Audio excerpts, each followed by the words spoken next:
So hey everybody, we're here at the 2020 NAMM show and I am joined by the beautiful people from Ashen Sound Machines, which is obviously this new synthesizer brand that's just popped up with their first synth, which is like a major mission statement. For a first synth, it's pretty accomplished, I would say. Most people kind of come out with a small thing. You've come out with this amazing digital machine, and it's amazing to have the opportunity to talk. These are the people behind the machine and chat about your experiences and the development and kind of what went into this. The whole background was that the parent company, Medeli, wanted to create a new brand. And I had met them a couple of years ago, about 3 years now. And I just really kind of fell in love with the upper management of the company. They're really good people. It's just kind of the people I wanted to be able to work for. And their mission statement and what they wanted to achieve was something I wanted to do. So they basically brought in Dominic before me. Chin's been an engineer with them for a number of years. And they kind of put us together to come out with whatever we kind of wanted to do. So we wanted to start a synth brand with that. So tell me, when you joined the company, and Chen, had you been working on this prior to Glenn's arrival? Yeah. Tell me about the very early state of the Hydrasynth. What did it kind of first look like? Actually, it looks quite like this, but no poly aftertouch, no Reverb. This is what Glenn did very great work about polyphonic KeyBat and Reverb. And you feel strongly that you need poly aftertouch as like a huge integral part of this machine. So obviously there's two versions, but they kind of both express poly aftertouch in their own way. Yeah, poly aftertouch for me has been the holy grail of keyboard controllers, and I've been trying to do it for many years, and now I'm finally with the company that they could actually pull it off and do it right. I suppose just to say, to be clear, that you produce this KeyBat yourselves. You don't purchase that from another manufacturer. Yeah, that's correct. We have our own plastic injection machines and at the factory, and so yeah, we make the KeyBat itself. Yeah. And actually, even the DSP chip in here is our own DSP chip, so we're not using another off-the-shelf component. It gives us an advantage because then we have very smart people like Chen, he's probably the best engineer I've ever worked with. Yeah.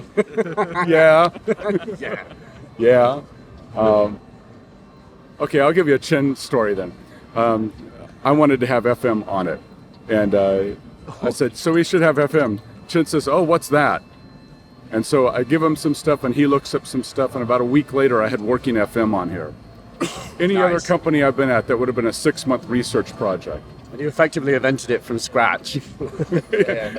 Tell me about the filter design as well. I remember you mentioning that the filters, and we were talking about this the other day, Dominic, that the filters are not done with sort of component modeling or sort of, traditionally modeling the way that an analog filter would be designed. How are they achieved in the Hydrasynth? We start off with a bunch of recordings of waveforms through filters, mainly sawtooth and noise. Yes.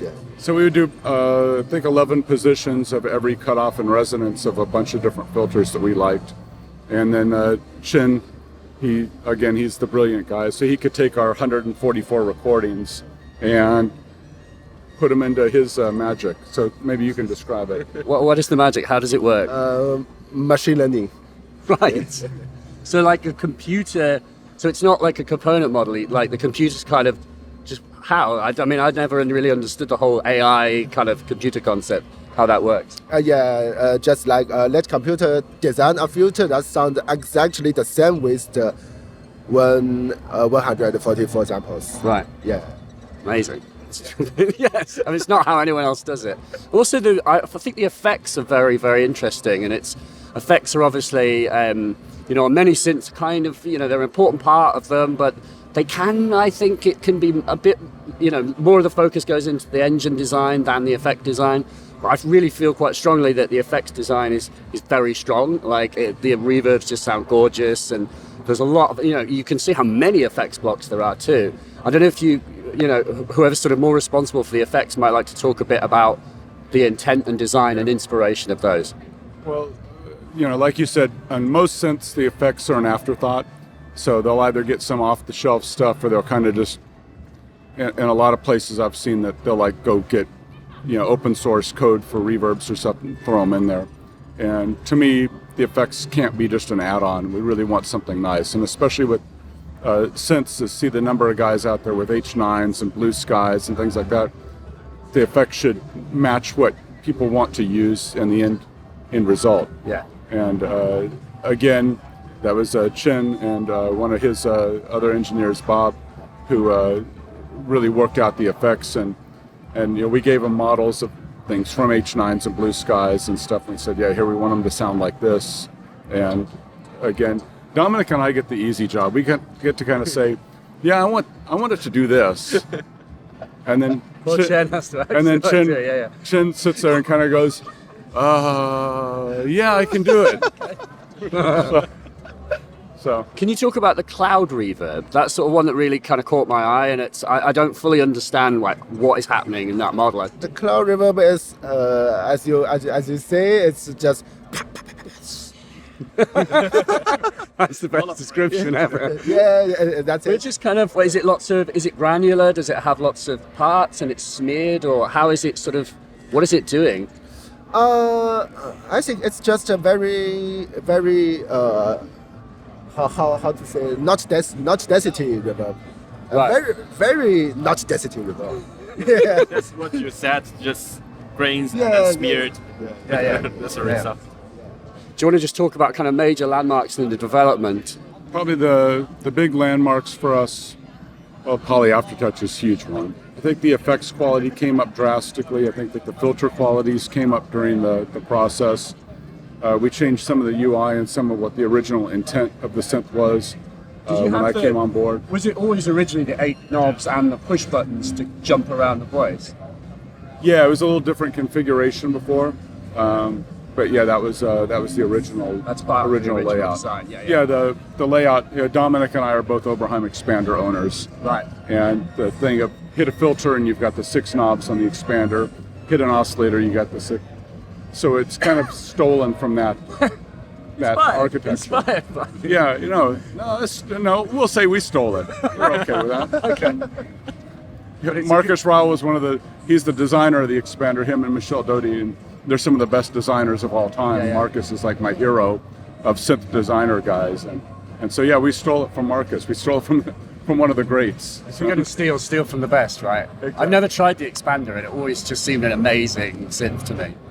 Regarding the Hydrasynth as it is now, obviously you've got a finished product. I'd love to hear each of you to talk a bit about what are your favourite things to do on the Hydrasynth.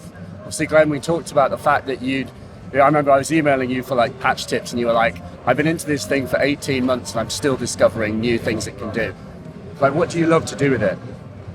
For me, it's the wave scan stuff, because in the 80s, I wanted a PPG so bad, and I could never afford one with the wave termer.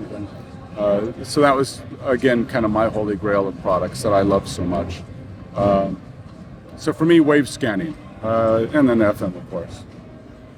For me, I think working on the KeyBat to make it work really musically, it is really challenging but rewarding.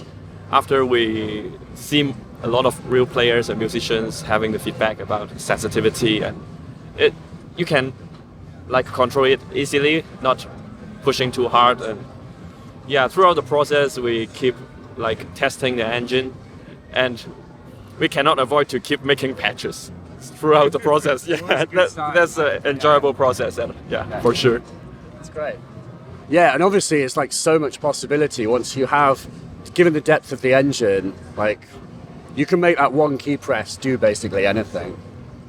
And Chen, do you want to talk, what are your sort of favorite features now that it's here? I think it's very, very interesting, exciting to develop such a synthesizer, and every new feature I made, I can play it for a very long time. Yeah. And some interesting is such there's an image of the mouse.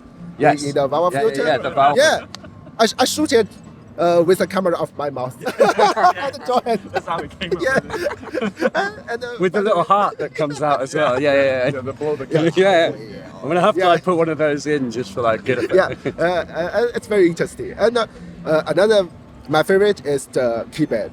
Yeah. Because we work on the KeyBat for a long time and tried many different solutions, and when finally we get, remember when we first target current KeyBat, I feel like it feels like heaven. Yes. Yes. Yeah. Oh, You finally made it. Yes. And it works so beautifully. It's like that and the ribbon, it becomes a huge part of the instrument, the expression of poly aftertouch. So yeah. Well, guys, thank you so much for your time. Thank you for making the Hydrasynth, and very excited to see future developments and things coming in the future.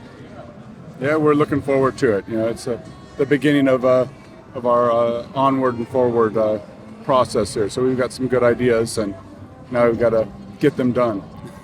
Well, good luck, and thank you guys. Thank you very much.